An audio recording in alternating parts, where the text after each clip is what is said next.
amis internautes, n'oubliez pas de liker, de vous abonner et de cliquer sur la note de notification pour ne rien rater. Mesdames et messieurs, bienvenue dans Confidence dans le Noir, le rendez-vous de BLTV où l'on va au-delà des apparences pour comprendre les grandes mutations de notre nation.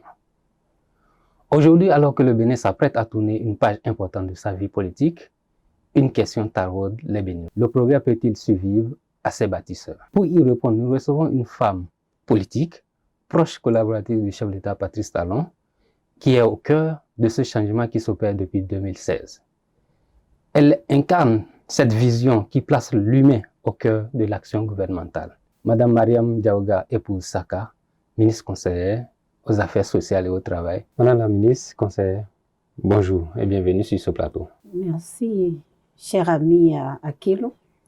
Tout un plaisir d'être avec vous. Vous êtes au cœur du système Talon depuis 2016. Le programme d'action du gouvernement ne vous est pas inconnu. Il est tant salué au niveau national qu'international. Selon vous, sur quel pilier concret, parce qu'on a besoin de quelque chose de concret, repose ce succès dont on parle à travers le monde entier, je dirais aujourd'hui? Merci, cher ami. Je voudrais tout d'abord saisir l'occasion pour vous formuler mes vœux. Merci. D'une année de paix, Merci. de progrès socio-économique et de grâce divine. Merci, madame. Ainsi qu'à vos internautes qui nous suivent en ce moment. Pour revenir à votre question, quoique le progrès, quoique le PAG, le succès du PAG soit acté par tous, le président Patrice Talon reste encore dans l'insatisfaction. C'est pourquoi il maintient le rythme pour aller le plus loin possible. Alors, pour apprécier le chemin parcouru, il faut poser le diagnostic. Donc, l'état des lieux montrait assez de travers, notamment sur les questions de la gouvernance, de la transparence, de la capacité de mobilisation des ressources propres et de levée des fonds sur le marché financier et la qualité de la signature. Aujourd'hui, depuis 2016, tous ces éléments ont été bien adressés et je peux vous dire que c'est ce qui justifie le succès du PAG. Madame la ministre, la pérennité des actions du président Talon apparaît aujourd'hui comme un enjeu parce qu'on est à quelques mois de la fin de son second mandat. En tant que ministre conseillère aux Affaires sociales et au travail, comment expliquez-vous que la continuité soit essentielle pour les populations, notamment les populations vulnérables, puisque vous êtes chargé des questions sociales? Les populations ont besoin de l'État et attendent beaucoup de l'État. Donc, il y a beaucoup de projets sur les questions d'éducation, de l'éducation, de l'emploi, des hôpitaux, des écoles, des infrastructures routières, des marchés. Tous ces projets, pour les réaliser, il faut pouvoir mobiliser les ressources. Alors, si ces 10 dernières années, le PAG a eu du succès à travers tout ce qui a été réalisé. Encore que, comme je l'ai dit, les populations attendent beaucoup. L'ampleur des besoins n'étant pas totalement satisfait. Et donc, les populations attendent encore. Et donc, si 10 ans en arrière, on a pu réaliser avec la capacité de mobiliser les ressources, avec la qualité de la signature, avec la bonne gouvernance, la transparence, naturellement, il faut cette continuité-là, parce que les besoins sont en attente, les populations ont besoin d'avoir un impact, une large couverture, j'allais dire, de leurs besoins. Donc, c'est capital que cette continuité-là soit souhaitée par tous. Donc, il est nécessaire de pouvoir continuer dans cette dynamique. Vous êtes de la mouvance présidentielle, ce n'est pas un secret de polichinelle. Votre candidat, c'est Romel Wardani, avec Talata comme colissier. Il est aujourd'hui présenté comme le candidat à la succession du président Talon, une opportunité, puisque c'est vu comme ça. En quoi son expérience en tant que financier, argentier national et en tant que les succès qu'il a eu au plan international, au niveau des réformes et autres, selon vous, pourquoi il est aujourd'hui présenté comme le garant de cette continuité? Notre pays, le Bénin, ne dispose pas de ressources en sous-sol à la mesure des défis énormes qui nous attendent. Et donc, dès lors, le pays compte sur sa discipline, sa rigueur, son sérieux dans la gouvernance, la qualité de sa signature, parce que pour avoir été en première ligne, il maîtrise tous les enjeux dans ce domaine-là. Il a joué un rôle dans les avancées aujourd'hui que l'on observe. Et donc, la personne la mieux indiquée pour continuer, c'est le ministre d'État, Robiaud Wadaye. Maintenant, on va revenir au niveau des dernières élections législatives et locales qui ont présenté une faible participation. Comment aujourd'hui, en tant que membre de la mouvance présidentielle, vous comptez mobiliser les populations afin qu'il y ait plus de participation pour cette élection présidentielle d'avril prochain? Cette question pose un véritable problème de développement. C'est une problématique de développement. Et au-delà même du taux de participation, je crois que chaque citoyen doit apprécier sans, je veux dire, sans passion politique, le rythme de développement qu'il souhaite. La qualité des écoles, la qualité des infrastructures routières, la qualité des marchés, etc., etc. Donc, chaque citoyen béninois en âge de voter doit se prononcer sur cette question-là, pour ou contre, je vais dire, le rythme de développement qu'il souhaite. Et donc, je voudrais appeler à la conscience de tous les citoyens, de savoir que aller voter, au-delà que cela soit un droit, et ça, c'est notre quotidien. C'est pour décider de notre quotidien.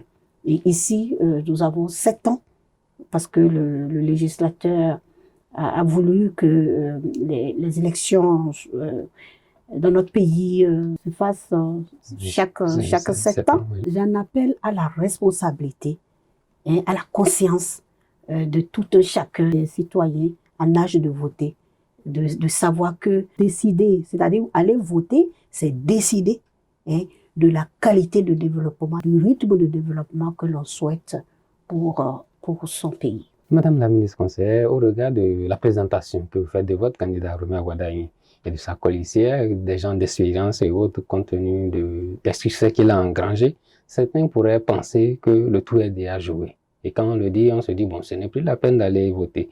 Quel message adressez-vous aux populations pour leur démontrer que rien n'est encore joué? Je vous répondrai déjà pas du tout. En politique, rien n'est gagné d'avance. Et ici, chaque citoyen, comme je l'ai dit, doit se dire ma voix compte. Cette élection, j'allais dire, le summum, je veux dire, c'est une élection vraiment d'enjeu, parce que c'est une élection présidentielle, donc c'est le summum des élections. Et donc, chaque citoyen doit se dire, cette élection présidentielle de 2026 passe sans moi. Donc, ma voix compte. J'invite encore à nouveau les citoyens en âge de voter de ne pas se laisser compter ces moments historiques. Donc, je les invite à sortir massivement le jour du scrutin pour aller aux urnes et choisir celui qui est capable, en tout cas, de répondre aux normes que le citoyen même s'est fixé, les normes de développement, le rythme de développement, comme je l'ai dit. Vous œuvrez au niveau du champ social et du travail.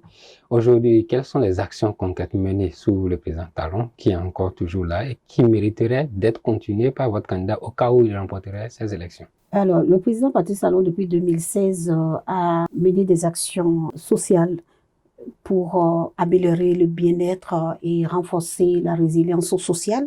Alors, il y a eu beaucoup d'actions qui ont été menées dans ce sens. Alors, je peux citer les cantines scolaires. Les cantines scolaires qui, aujourd'hui, millions d'enfants béninois bénéficient de ça. Il y a plus de 75% de taux de couverture sur toute l'étendue du territoire national. Et aujourd'hui, cette cantine scolaire maintient les enfants à l'école. Par le passé, il y a des enfants qui abandonnaient l'école parce que le vent de vide n'a point d'oreille, comme on le dit. Et donc, ils se disent, mais je reviens à midi, je n'ai pas quoi manger, pourquoi repartir? Aujourd'hui, ça permet d'améliorer le taux de réussite de ces enfants et surtout de les maintenir à l'école. Ça fait partie, en tout cas, des actions sociales que les populations souhaitent voir pérenniser, se poursuivre. Il y a également le projet Arche. Le projet Arche qui a impacté plusieurs de nos artisans qui ont bénéficié des formations et des renforcements de capacités et qui leur permettent aujourd'hui d'être plus professionnels et de s'installer à leur propre compte parce que il y a le crédit H qui fait des prêts qui leur permettent de s'installer. Il y a également le microcrédit à la FIA. Le microcrédit à la FIA qui est amélioré et qui est dépolitisé, qui rend les femmes plus autonomes. Donc voilà, pour ne que citer que ces actions-là, il y en a tellement, mais voilà, il y a également le programme Besoké. Le programme Besoké, le gouvernement a pensé aux ménages les plus vulnérables. Vous n'êtes pas sans savoir qu'au Bénin, il y a des ménages où les gens n'arrivent pas à s'offrir un repas chaud par jour. Et donc le programme Besoké vient soulager ces ménages-là. L'État leur donne 10 000 francs par mois pendant 6 mois. Au 6e mois, on leur donne 50 000 pour démarrer une activité génératrice de revenus parce que l'objectif du gouvernement, c'est pas de les voir croupis dans la pauvreté. Donc, il faut qu'à un moment donné, ils puissent se prendre en charge. Il y a également la dématérialisation de l'administration publique qui permet aux citoyens de gagner en temps, d'aller plus vite. Aujourd'hui, de nos smartphones, nous pouvons avoir toutes les pièces que nous voulons. Donc, tous les services connaissent qui accompagnent cette dématérialisation, de gagner en temps et d'être plus fluide dans l'accès aux services publics. Madame la ministre conseillère, une question qui concerne votre bord politique, à savoir l'Union progressiste, le renouveau. Lundi dernier, il y a eu l'installation de la 10e législature avec l'aboutissement du président Diogbenou comme président de l'Assemblée nationale. Comment appréciez-vous cette élection puisque vous êtes de son parti? La consécration du mérite et le travail méthodique de l'Union progressiste, le renouveau. Vous avez suivi le président Diogbenou à la tête de l'Union progressiste, le renouveau, le travail méthodique qui a été fait et les résultats en disent long. Pour les communales, vous avez vu nos résultats. Nous avons eu 44 communes, j'avais dit, et pour les législatives, nous avons eu 60 sièges, dont 16 femmes. Et donc, ça ne pouvait qu'en être autrement.